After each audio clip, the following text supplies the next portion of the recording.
ऐसे में यह जानना अहम है कि आखिर एयर इंडिया के विमान के क्रैश होने पर क्या-क्या थ्योरी सामने आई है।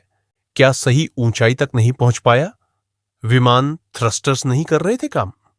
विमान के टेक ऑफ करने के ठीक बाद कॉकपिट में मौजूद पायलटों ने मेडे मेडे कॉल दी।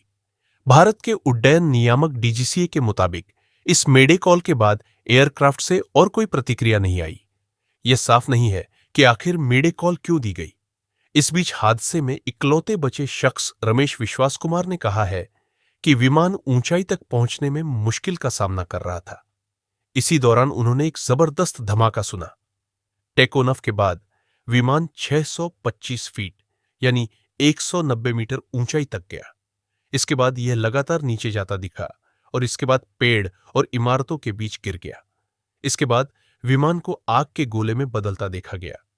एविएशन एक्सपर्ट्स के मुताबिक विमान का टेक ऑफ सफल रहा था, लेकिन टेक ऑफ के ठीक बाद ही यह ज्यादा ऊंचाई हासिल नहीं कर सका। इस पर कुछ शुरुआती रिपोर्ट्स में कहा गया कि एयरक्राफ्ट टेक ऑफ के बाद जरूरी थ्रस्ट पैदा नहीं कर पाया और नाकाम हो गया।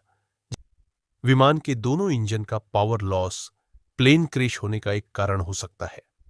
हालांकि हवा में 625 फीट की ऊंचाई पर जाने के बाद इंजन का शटडाउन होना ड्रीमलाइनर विमान तैयार करने वाली कंपनी बोइंग के लिए अपने आप में पहली घटना है।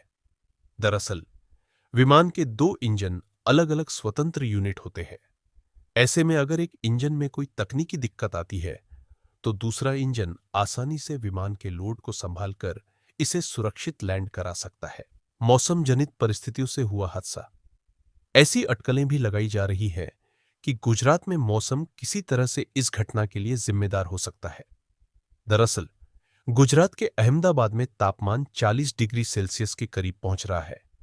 ऐसे में आशंकाएं जताई गई हैं कि विमान के इंजन के ओवरहीट होने की वजह से इसने काम करना बंद कर दिया। 4. उपकरणों का एडवर्टाइजमेंट।